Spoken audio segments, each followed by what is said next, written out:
Pernahkah kamu merasa hidupmu diatur seperti wayang? Bergerak tapi tak pernah memilih arah. Bagaimana rasanya menjadi seorang gadis muda yang harus menikah dengan pria yang bahkan tak pernah ia pilih? Dan bagaimana jika dari luka itu justru muncul hidayah yang tak terduga? Assalamualaikum warahmatullahi wabarakatuh. Sahabat jejak abadi yang dirahmati Allah, hari ini kita akan menyelami kisah yang tak hanya menyentuh tapi juga mengguncang. Kisah seorang wanita Sunda bernama Nining yang hidupnya berubah total setelah sebuah pernikahan yang tak pernah ia inginkan. Tapi justru dari luka itulah Nining menemukan cahaya yang selama ini ia cari. Apakah mungkin Allah menyimpan hidayah di balik air mata? Kisah ini bukan sekedar cerita mualaf. Ini adalah refleksi kita semua tentang takdir, pilihan, dan perjuangan menjemput iman. Nining lahir di sebuah desa kecil yang dikelilingi sawah dan hutan bambu di kaki gunung Papandayan, Jawa Barat. Sejak kecil, ia dikenal sebagai anak yang penurut, lemah lembut, dan tidak banyak menuntut. Ayahnya seorang petani yang sangat menjunjung tinggi adat Sunda. Sementara ibunya, seorang ibu rumah tangga yang keras dalam mendidik anak perempuannya. Di keluarga mereka, perempuan bukan untuk berpendapat, tapi untuk menurut. Di usia 10 tahun, Nining sudah pandai menumbuk padi, membuat sambal terasi, dan membantu ibunya di dapur. Di matanya, hidup adalah tentang menjalani apa yang diwariskan. Tidak pernah terbesit bahwa ia boleh bertanya, kenapa, atau apakah ada pilihan lain. Namun, ada satu hal yang diam-diam tumbuh di dalam dirinya. Rasa ingin tahu yang tak biasa. Ia senang menyendiri di tepi sungai sambil memandang langit, bertanya-tanya, kenapa manusia hidup? Apakah hanya untuk menikah dan mati? Pertanyaan itu terus menghantuinya, meski ia sendiri takut mengucapkannya. Lingkungan Nining sangat religius secara budaya, namun minim pemahaman keagamaan yang mendalam. Islam hanya dikenal sebagai identitas, bukan sebagai petunjuk. Sholat dilakukan karena kebiasaan, doa diucapkan karena tradisi. Tapi hati Nining merasa kosong. Ia tak tahu kenapa ia harus sholat, atau siapa sebenarnya Tuhan yang ia sembah. Di sekolah dasar, Nining pernah bertanya kepada gurunya, apakah Tuhan bisa marah kalau kita tidak sholat karena sedih? Pertanyaan itu membuatnya ditegur dan dipermalukan di depan kelas. Sejak saat itu, ia belajar satu hal, diam adalah cara terbaik untuk bertahan. Namun, ketika usia remaja mulai menjelang, hatinya semakin gelisah. Teman-temannya sibuk membicarakan pernikahan, lamaran, dan restu orang tua. Sedangkan Nining masih belum tahu apa makna hidup, apalagi cinta. Ia merasa terjebak dalam jalan hidup yang tak ia pilih. Tapi apalah seorang gadis desa seperti dia punya hak untuk menentukan hidupnya sendiri? Dinikahkan secara paksa dan awal mula penderitaan. Ketika Nining menginjak usia 17 tahun, datanglah sebuah keputusan yang mengubah seluruh hidupnya. Tanpa aba-aba, tanpa tanya, bahkan tanpa pilihan. Suatu malam, ayahnya pulang dari sawah dengan wajah serius. Ia memanggil Nining dan ibunya ke ruang tamu, lalu berkata datar, "Nining, kamu akan menikah bulan depan. Bapak sudah setuju. Dia orang baik, keluarganya terpandang." Darah Nining mendadak dingin. Dunia yang sempit itu terasa runtuh menimpanya. Ia bahkan tidak tahu siapa nama lengkap lelaki itu. Yang ia tahu hanyalah usianya jauh lebih tua, sudah bekerja di luar kota, dan datang sesekali untuk menjenguk orang tuanya. Ia mencoba berbicara kepada ibunya, memohon, "Ma, Nining belum siap, Nining belum kenal orang itu." Tapi jawabannya hanya tamparan pelan di pipi dan kalimat tajam. "Perempuan itu tidak memilih, Nin. Kamu hanya tinggal jalani." Pernikahan itu digelar sederhana tapi meriah menurut ukuran kampung. Tetangga berdatangan, musik dangdut terdengar, makanan dihidangkan. Semua terlihat bahagia, kecuali Nining. Di balik rias wajah tebal dan kebaya pengantin, hatinya menangis pilu. Ia merasa tubuhnya hadir di pelaminan, tapi jiwanya belum ikut duduk di sana. Hari-hari setelah menikah, tak ada yang berubah menjadi lebih baik. Rumah tangga itu dingin, kaku, dan penuh aturan. Suaminya seorang pria pendiam, namun keras, memaksanya menjadi istri rumah tangga penuh. Nining dilarang melanjutkan sekolah, tidak boleh keluar rumah tanpa izin. Bahkan, membaca buku pun dianggap sebagai kegiatan tak berguna. Ia merasa seperti burung dalam sangkar emas. Tidak dipukul secara fisik, tapi jiwanya seperti dilumpuhkan. Ia kehilangan jati diri, kehilangan arah, dan perlahan kehilangan harapan. tak ada teman, tak ada suara, hanya dingin kamar dan suara waktu yang terus berjalan tanpa makna. Dalam diam, ia menangis setiap malam, tidak tahu harus mengadu kepada siapa. Tuhan terasa jauh dan keluarganya tidak mau mendengar. Tapi di tengah gelap itu muncul secercah harapan. Sebuah radio tua milik ayah mertuanya yang nanti akan membawanya kepada sesuatu yang tak pernah ia bayangkan, cahaya iman. Awal mula hidayah, mencari waktu untuk mencari kebenaran. Suatu siang yang lengang, saat suaminya pergi bekerja dan rumah benar-benar sepi, Nining iseng membuka lemari tua di ruangan belakang. Di sana, ia menemukan radio kecil berdebu. Warna hitamnya telah pudar, tapi masih bisa menyala jika diputar pelan.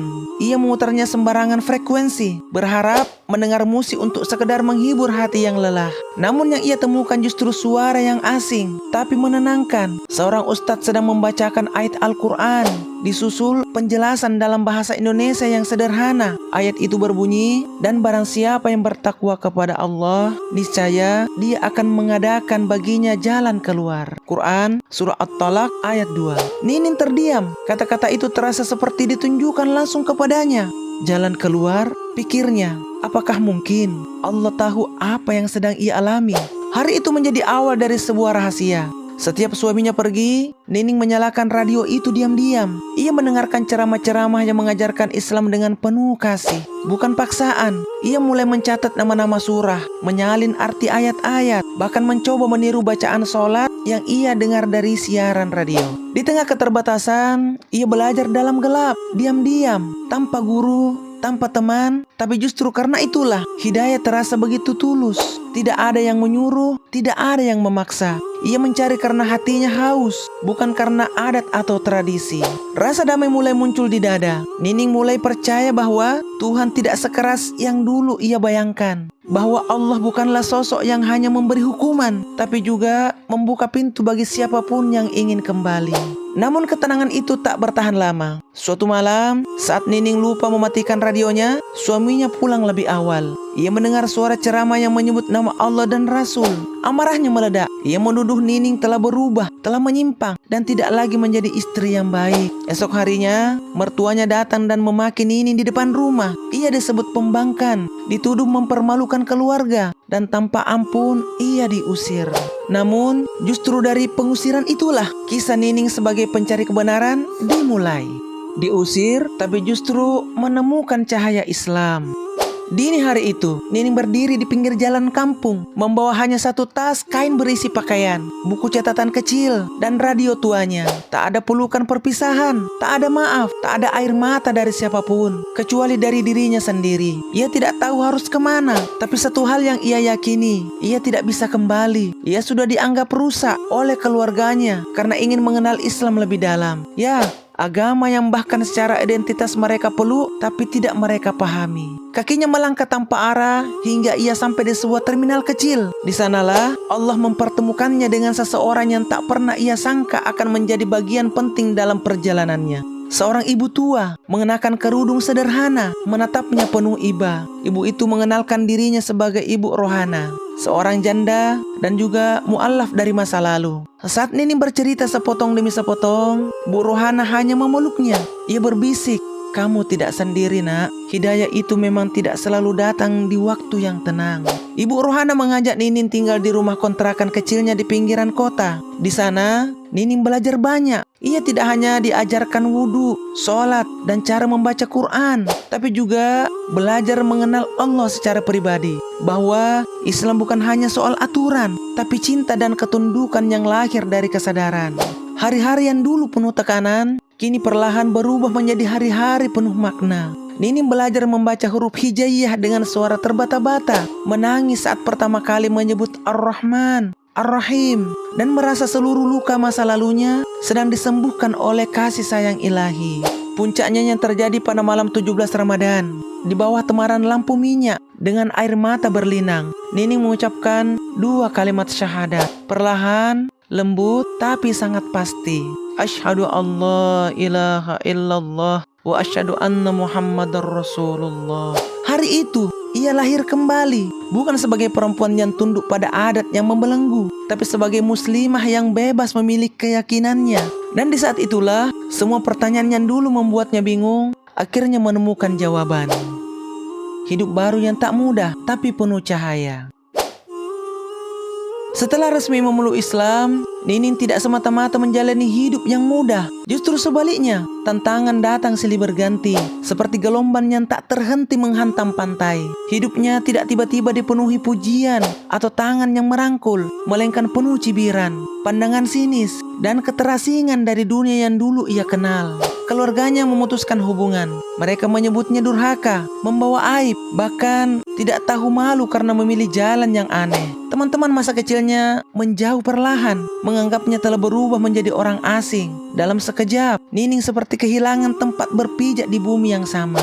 Namun anehnya, untuk pertama kalinya dalam hidup, ia merasa damai. Ada rasa tenang yang tidak bisa dijelaskan. Setiap ia berdiri dalam sholat, setiap ayat Al-Quran ia baca, meski masih terbata, setiap tetes air wudhu membasahi wajahnya, ia merasa Allah sedang memeluknya erat tanpa syarat. Ia mulai bekerja sebagai buruh cuci pakaian demi bisa bertahan hidup. Upahnya kecil, namun cukup untuk makan dan membeli buku-buku Islam bekas dari pasar loak. Ia menulis ulang ayat-ayat Al-Quran dalam buku catatan agar lebih cepat hafal. Ia bahkan membuat jadwal belajar sendiri. Tak ada yang menyuruh, tapi hatinya terpanggil untuk terus tumbuh. Ibu Rohana yang kini sudah seperti ibu angkat selalu mendukungnya. Nining, jangan lihat siapa yang membencimu, tapi lihat siapa yang menarikmu mendekat. Itu cukup. Kalimat itu menjadi pelita di tengah gelap. Tahun demi tahun berlalu, Nining perlahan membangun kepercayaan diri. Ia mulai mengajar anak-anak sekitar mengaji.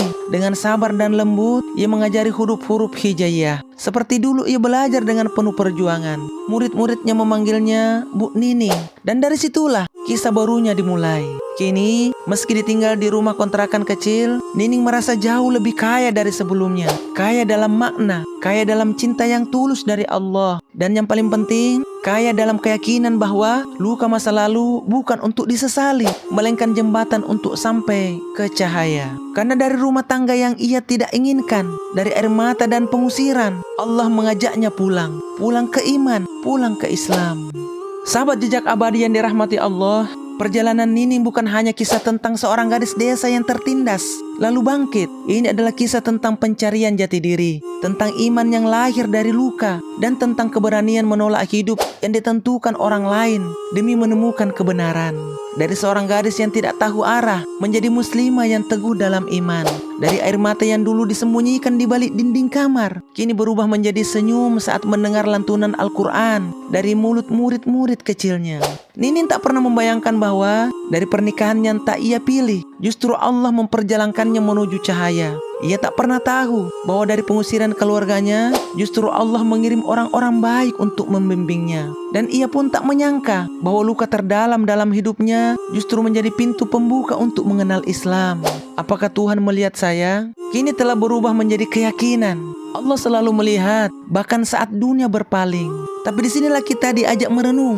Apakah pernikahan paksa atas nama adat masih layak dibenarkan di zaman sekarang? Apakah kehormatan keluarga memang sebanding dengan hilangnya hak seseorang untuk memilih jalan hidup dan keyakinannya sendiri? Pertanyaannya membelah opini. Apakah lebih baik tunduk pada tradisi meski hati menangis, atau lebih baik menanggung luka demi hidup yang jujur pada iman dan rohani? Sahabat semua, Nining bukan tokoh fiktif. Ia nyata, dan kisah seperti ini terjadi lebih sering dari yang kita kira.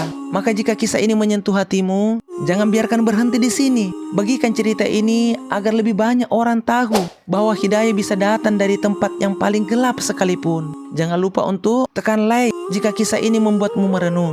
Tulis pendapatmu di kolom komentar. Apakah kamu setuju dengan pilihan Nining? Dan subscribe channel Jejak Abadi agar tidak tertinggal kisah-kisah nyata inspiratif lainnya. Karena setiap jejak kehidupanmu adalah pelajaran, dan setiap luka bisa menjadi awal dari cahaya. Sampai di sini dulu video kita kali ini. Kami mohon pamit. Wassalamualaikum warahmatullahi wabarakatuh.